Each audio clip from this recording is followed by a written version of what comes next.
Time is almost 7:20 here. A frightening topic that we need to touch base on today.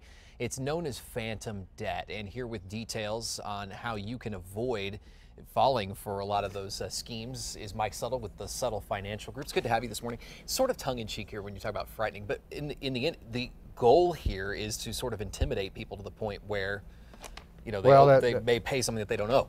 That's right. That's right. You know, there's lots of ways that scammers are trying to get our money these days. We all get emails, you know, say, give me the money and I'm going to send you a lot more, right? I had a client one time that had an email like that. It was from Homeland Security, of all places. He came to my office. He'd already paid him some money. We actually called Homeland Security. They got the guy that supposedly sent the email, called him on his cell phone in Ohio, and he said, no, that's a scam. Don't do it. And guess what? Client put some more money in there. I couldn't believe it. But that happens. But he had some other issues. But anyway, phantom debt is something that's been around, but it's on the rise. There's more and more calls being made to people telling them that they owe something that they don't owe. So phantom debt essentially is a debt that's not real. This could be involving family members. It could be all kinds of different ways, show up in all kinds of different ways, right? Yes, yes, yes. All right, so how does somebody avoid this? What are some practical ways to identify what might be a scheme and to avoid it? Well, the most important thing is that recognize if they threaten you, that's not allowed. So the first clue is if they call and threaten, like if something bad's going to happen. Debt collectors, legitimate debt collectors, are not allowed to threaten. Another thing is to ask them for their company name, their name, the phone number. In other words, just throw it right back at them, ask them these questions, and if they're reluctant to provide this information, don't cooperate with them. You can also ask for what's called a validation statement, which would be something that would verify that you owe the debt. So doing your homework is important. Do your homework. Okay. If you think it's a debt that you owe, maybe you kind of recognize it. You say, well, yeah, maybe I did do that.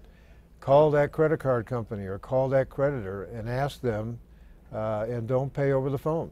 We got about 90 seconds left. What else can people do? Well, never give them your social security number, never give them your date of birth, never give them any kind of personal information that might be used later on somehow against you. You know, go to my website, SuttleFinancialGroup.com. There's a link there that you can report them to the Federal Trade Commission.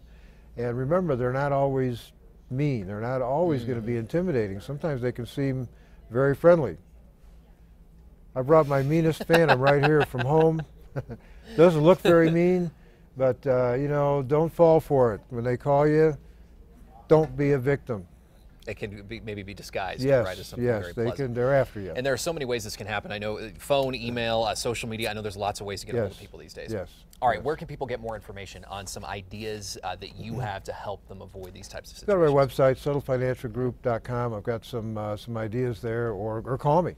I'll talk about it. Talk to somebody. If you do feel like you're a victim, call somebody. Tell somebody else. Don't feel intimidated. Don't feel guilty. You know, don't feel bad about it, because this is happening to a lot of people all across the country. In fact, it's the second biggest consumer complaint behind identity theft. So that's how big it is. Very important, and learning to be your own advocate as well. Yes. All right, Mike, thank you so much. We'll have more online, too, through a link at KRQE.com. We'll be right back.